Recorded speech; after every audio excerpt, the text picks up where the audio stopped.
I do love that animation because it shows nice, clear island skies and Mr. Sun, coming up, sending his rays and his beams down on us and giving us nice, really, really cool, the island type of weather and everything. Well, there's nothing wrong with a little bit of sweat, right? However, will this weather actually continue into this Saturday, which is, of course, the primary election? So I'm giving you guys, I need some information here, right? I'm hungry for info. I'm giving you not one, but two Aidlet brothers. We have Landon Aidlet, of course, chief forecaster with the National Weather Service. On the left there, the younger of the Dingas, the twin brothers. And then brother Brandon, who is joining us from the Steel City. He's in Steeler country. You're in Pittsburgh, right, Brandon? Yes, so good evening from Pittsburgh. It is about almost 10 p.m. out here, Sunday evening. And so I'm here in Pittsburgh for the National Weather Association annual conference. So there is a ton of forecasters, meteorologists from the National Weather Service, from lots of different television stations, national, local TV stations. We're staying at the Sheraton Hotel at the base of the cliff that I am standing on.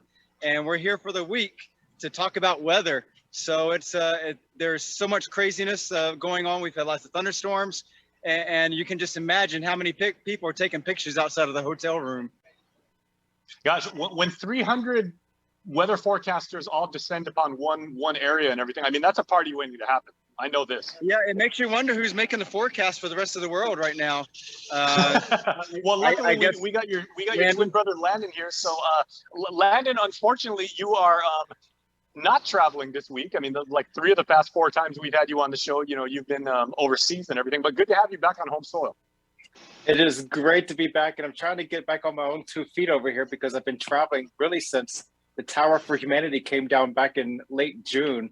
I have been all over the place. So I'm trying to get my grasp back onto things, check my email, and it's overflowing with emails.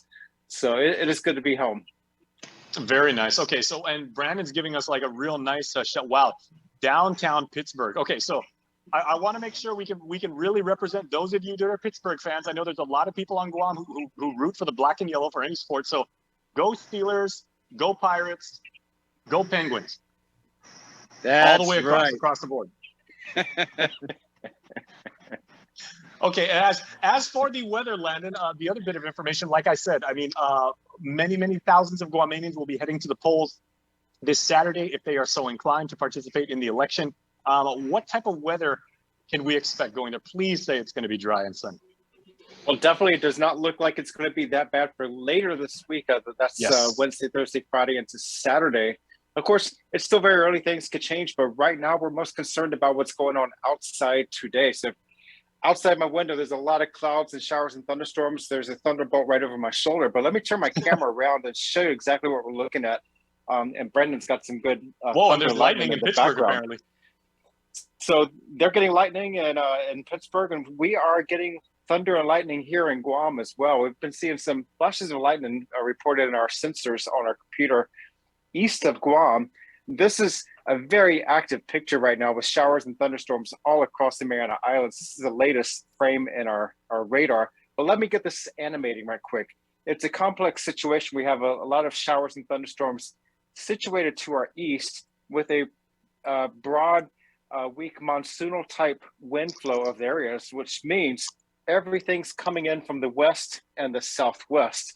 And that's all part of a larger circulation with a disturbance to our north. That's Invest Area 99W, rated low by the Joint Typhoon Warning Center. That's influencing the weather, as well as a weak circulation off to our west. I'm going to open up this frame just a little bit to show you the bigger picture of what we're looking at.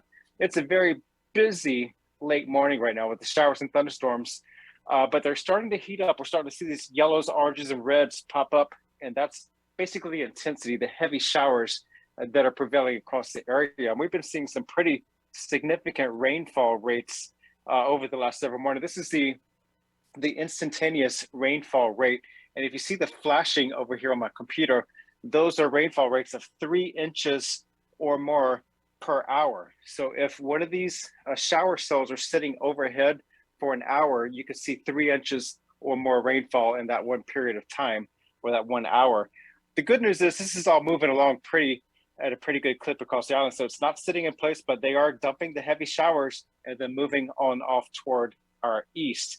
But the 1 hour accumulated rainfall totals the flashing, that's 1.5 inches and more. So this is what our radar is estimating right now based off of rainfall of the last hour. So the heaviest rains have been just offshore to our east.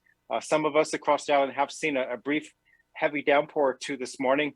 That's going to be the theme at least through the next several hours as these showers keep heating up to our west and then moving off over Guam and toward the east. So again, not everybody's going to see the heavy torrential rainfall, but those that will be under these little shower cells will see some moderate to heavy, briefly torrential downpours before it moves on eastward to us. And maybe Landon, right on cue. I mean, I don't have a window view here in our TV studio. I mean, I know you're sitting right next to a window, but unless there's a big dog that's peeing up against the side of our building and everything, it sounds like the rain's really starting to come down here in Harmon. Yep, and I can vouch for that. Looking out my window, I'm looking out over behind the airport, and I can see the heavy showers and dark clouds sitting right over what will probably be right about your area. Let me go look at the radar quick. I'm going to flip back to our active radar screen. And so we are situated right here, and your studio is right up there. So you have that shower pushing right over Dededo, Micronesia Mall area. Yep. That's accurate moving across north central Guam. That's going to be moving right on eastward. So it's not going to be sitting there for long. But if you're driving, it's going to cause pounding of water on the roadways, and that's going to be the theme at least for the next several hours. Will we see any flash flood potential this afternoon? Well, that is always a potential in these wet patterns, especially with the heaviest showers. It looks like the bulk of the heaviest rainfall is going to be just to our east along this swath, with the showers inbound from the west and the back building of the heavier showers and stratified rainfall to our east. It's all going to be kind of culminating together just to our east. If this boundary shifts more westward, we could see a lot more rainfall this afternoon. So keep posted to our social media pages and also weather forecast, weather.gov/GUM for any hydrologic products that we may be issuing, like an urban and small stream flood advisory, if that becomes necessary over the next several hours. Right. In these situations, things can evolve pretty quickly. So rainfall totals are very sporadic across the island, with possibly some areas approaching a ½ inch of rainfall. But these showers, again, if they fall over the area, you can see 1.5 to 2 inches of rainfall in a very short period of time. All right. So for those of you young people who are in school right now, so if you're at JFK, places on the western side of the island, you may get a little bit of the rain stuff. But for those of you on the east side of the island, like Landon was just saying, GW, Notre Dame, schools like that and everything like that, you might want to break out the umbrella.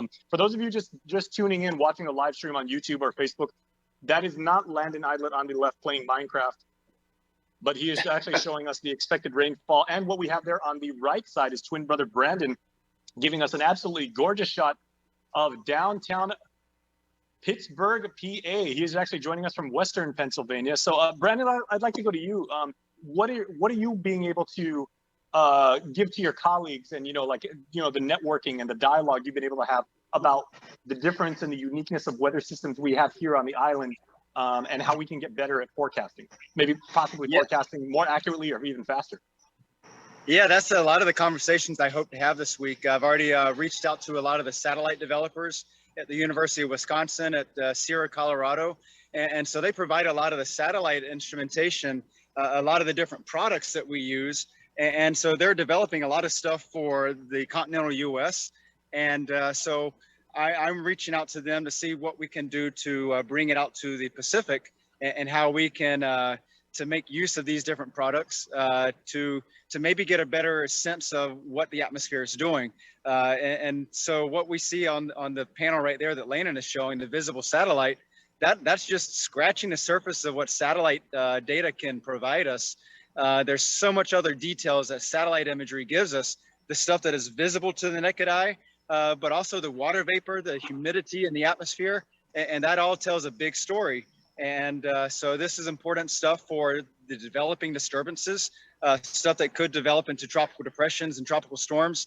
And so I will be having a lot of conversations this week with some of these developers to see what we can bring out to the Pacific to really harness some of the innovation that's going on. But for this week, I am presenting on the Micronesia king tide flooding that we experienced in the early December of 2021. And that brought a lot of notable flooding across the islands.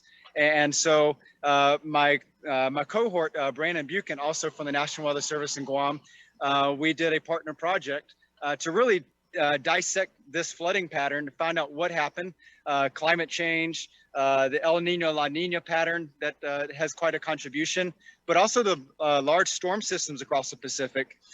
This past July, we had another king tide scenario, but there was no flooding across Micronesia. It was fairly quiet. However, there was that big storm system in the South Pacific, just east of New Zealand, that created monster waves that caused a lot of coastal flooding for American Samoa, and then eventually Hawaii. I know a lot of people saw some of the flooding at one of those outdoor wedding events on the Big Island. And so we had nothing across Micronesia. They had something. What was the difference? And that was the big swell that was being generated in sequence with the astronomical high tides. So that's the conversation I will be presenting on this week at the conference.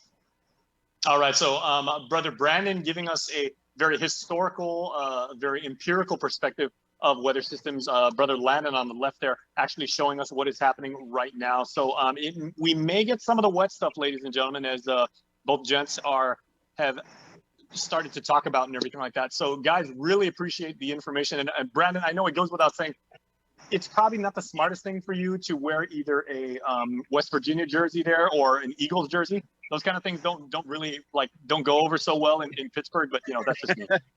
I know. I try to stay neutral. I'm just wearing my tropical pineapple shirt that my wife Shirley gave me a while back. There you go. Represent the islands, my friend. I wanted to say one thing. We Sure. in the meteorology world, we're always saying when thunder roars, get indoors. And so you can see the lightning behind me. But when I look at the radar, most of these thunderstorms are a good 30 to 40 miles out. So there is no thunder being heard, but these storms are moving well away to the northeast of Pittsburgh, and they're just rapidly pushing farther away. So we are definitely on the decline. Some of the lightning is very orange in color, horizontal along the cloud bases. That's kind of signifying that some of the convection is starting to die out, that the thunderstorms are starting to quiet out a little bit. But for Pittsburgh right now, we are in the quiet. Well, Brandon, man, I really appreciate it. As an engineering nerd and everything, I will never get tired of looking at downtown Pittsburgh, seeing all those bridges. Tell the crew over at Carnegie Mellon I said what's up if you happen to pass by there. Sure will, most definitely.